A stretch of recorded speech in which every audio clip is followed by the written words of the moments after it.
আসসালামু আলাইকুম এভরিওয়ান, কেমন আছেন সবাই? আশা করি ভালো আছেন। আমি ভালো আছি আলহামদুলিল্লাহ। আর আছি এখন কোয়েল পাখির এখানে। তো এই কোয়েল পাখি নিয়ে পড়ছি মহা একটা বিপদে। আর বিপদটা হইতাছে এরকম যে এই কোয়েল পাখিরা ছোট ছোট পাখি ছিল, এখন বড় বড় হয়ে গেছে। এখন এগুলোরে রাখার জায়গা না থাকার কারণে পাখিরা কিন্তু এইখানে কিন্তু বড় হইতেছে, মানে ব্রুডিং এর টাইম থেকে এখন পর্যন্ত আমি এখানেই রাখছি। দেখুন এখন অনেক কিন্তু বড় হয়ে গেছে এরা, মানে মোটামুটি ডাকাডাকি করে, মানে অনেক বড়ই হয়েছে ধরতে গেলে। কারণ এখন পর্যন্ত এরা কিন্তু ডিম দেয় নাই, ঠিক আছে। এই ছোট্ট জায়গার মধ্যে রাখতে রাখতে প্রবলেম হইতাছে একটা, তা হইতাছে পায়ের মধ্যে লিটার জমে যাইতেছে। মানে আমাদের এলাকার যে রাস্তা আছে, রাস্তার বেহাল দশা থাকার কারণে আমরা কিন্তু এই পাখিদেরকে কিন্তু সুন্দর একটা পরিবেশ দিতে পারতেছি না। তো ওই পাশে যে পাখি আছে আমাদের, ওইগুলারও সেম প্রবলেম। দেখুন এখানে কতগুলা পাখি আছে, সবগুলা এই ছোট্ট জায়গার মধ্যে অনেকদিন যাবত মানে রাখার জায়গা হইতেছে না। মানে যে আমি যে খাঁচা বানাই আনে যেগুলার যে একটা কোনো কিছুর ভিতরে রাখবো সেটার হয়ে উঠতেছে না। তো দেখি রাস্তা যে পর্যন্ত না শুকাবে এই পাখিদেরকে একটু কষ্ট করতেই হবে। শুধু পাখিদের কষ্ট না, আমারও খুব খারাপ লাগে যে আমি এই পাখিগুলারে খুবই শখ করে আনছিলাম। আনার পরে আমি এগুলারে লালন পালন করতেছি অনেকদিন যাবত, এবং ডিম পাইতেছি আমি এদের কাছ থেকে। তো এগুলার প্রতি একটা মায়া ভালোবাসা যা আছে, তো সেই দিক থেকে দেখলে এই পাখিদের প্রতি আমার খুবই খারাপ লাগে। মানে লিটারের মধ্যে যে থাকতেছে, ঠিক আছে, এখান থেকে দুর্গন্ধ ছড়ায় এবং কি এদের পায়ের মধ্যে লিটার জমে। তো এগুলা খুবই মানে খারাপ লাগে আমার কাছে। কারণ যখন কোয়েল পাখির পায়ের মধ্যে লিটার জমার কারণে কিন্তু পাখিদের প্রবলেম হয়, তা হইতেছে পাও ভাঙে যায়, ঠিক আছে। কিছু কিছু পাও ভাঙে যায়, পাও চিকন হয়ে যায় ওইখান থেকে, মানে এরকমের অনেক সমস্যা হয়ে যায় পাখিদের। মানে আস্তে আস্তে অসুখ হয়। যদি এটা আমি যে খাঁচার ভিতরে পালতে পারতাম, আশা করি এরকম প্রবলেম হইতো না।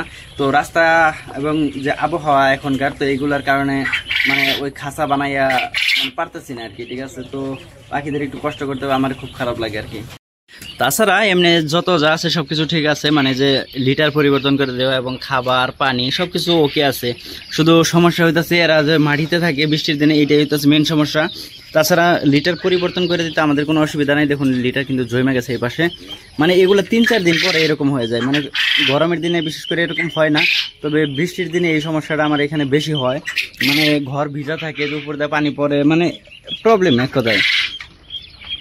তো আমাদের কাছে লিটার পরিবর্তন করার জন্য যে ভুসি আছে, কাঠের গুণ, সেগুলো আমাদের কাছে আছে অ্যাভেলেবেল। তারপরেও পরিবর্তন করে দেওয়ার কয়েকদিন পরে আবার সেম প্রবলেমটা হয়ে যায়। তো এইগুলা এই কারণে আমরা একটু দেরি করে পরিবর্তন করি। কিন্তু এই পরিবর্তন না করার কারণে বেশি সমস্যা হয়, পাখিদের পায়ের মধ্যে লিটার জমে যায়। এটা খুবই খারাপ লাগে আমার কাছে। মানে ওই পাশে যে পাখিগুলো আছে ওইগুলো একদমই বেহাল অবস্থা। তো এতগুলা পাখি যে ধরে আমি শেষও করতে পারি। আর তাই আমি বলতে চাই, যারা যারা কোয়েল পাখি পালন করেন, যদি কিছু কিছু পালন করে তারা অবশ্যই খাঁচাই পালন করার চেষ্টা করবেন। কারণ খাঁচাই কোয়েল পাখি পালন করলে সুবিধা একটাই, যে ওদের পায়ের মধ্যে লিটার জমে না।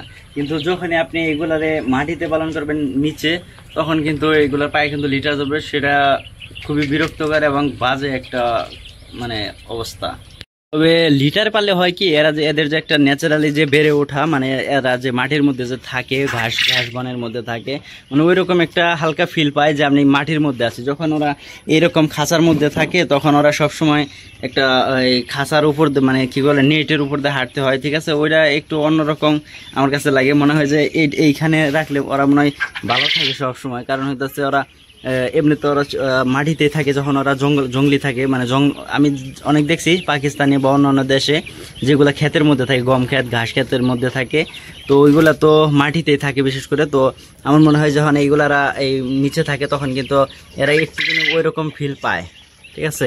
তো এই কারণে আমি এদেরকে মাটিতে পালি। আদারওয়াইজ যারা বিজনেস পর্যায়ে করে তারা অবশ্যই আমার মনে হয় খাঁচার মধ্যেই পালন করেন। কারণ হইতেছে খাঁচার মধ্যে পালন করলে সব থেকে পাখি ভালো থাকে এবং সুস্থ থাকে। কারণ হইতেছে এই যে এই খাঁচার ভিতরে যে পাখি আছে, এদের পায়ের মধ্যে কোনো প্রকার লিটার নাই, সব লিটার মানে নিচে পড়ে যায় পায়খানা। তো যার কারণে ওদের পায়ের মধ্যে কোনো প্রবলেম হয় না, ফুড প্যাডের মধ্যে কোনো প্রবলেম হয় না। তবে যখন আপনারা এগুলোর মাটিতে পালন করবেন, মানে এরকম নিচে, তখন এদের পায়ের মধ্যে লিটার জমবেই। আর লিটার জমার কারণে কিন্তু অনেক পাখি কিন্তু অসুস্থ হয়। এই পাশে অনেকগুলো পাখি আছে যেগুলারা একটু মানে সিক, মানে তার কারণ হইতেছে পায়ের মধ্যে লিটার জমছে, অনেকগুলো করে জমছে এক একটার। আর এইদিকে আমাদের যে ইনকিউবেটার আছে, ইনকিউবেটার কিন্তু আমরা কিন্তু ডিম কিন্তু হ্যাচিংয়ে দিয়ে দিছি, মানে অনেকগুলা ডিম আমরা হ্যাচিংয়ে দিয়ে দিছি। এখানে নিচে পেপার বিছাই দিলে বেশি ভালো হইতো, তো পেপার নাই। তো যাই হোক, আর এখানে 2টা বাটিতে বাঁধতেছি, উপরে এক বাটি আর নিচে এক বাটিতে বাঁধতেছি। আর যার কারণে কিন্তু এখন খুলে রাখছি, তো এই কারণে দেখাইতেছে 65%। তবে এটা বন্ধ করলে 75% প্লাস এখানে হিউমিডিটি দেখায়। তো যাই হোক অনেকগুলা ডিম। এবার আমার মনে হয় না খুব একটা বাচ্চা ফুটবে, তার কারণ হইতেছে গত কিছুদিন এত বেশি তাপমাত্রা যে কি বলবো, মানে ভাষায় প্রকাশ করা যাবে না, এত অতিরিক্ত তাপমাত্রা ছিল। কারণ আপনারা জানেন যে কোয়েল পাখির ডিম, যে কোনো ডিম 37.5 ডিগ্রি সেলসিয়াসের তাপমাত্রায় এগুলা ডিম থেকে বাচ্চা ফুটে। তবে এইখানে যে তাপমাত্রা ছিল অলরেডি 45% সবসময় থাকতো। তারপরেও আমি ইনকিউবেটারে ডিম আসছিল, তো জানি না এগুলোর ভিতরে বাচ্চা আছে কিনা না আছে, আই এম নট শিওর। তো যাই হোক বাচ্চা উঠলে আমরা দেখতে পারবো যে কি পরিমাণ বাচ্চা ফুটে।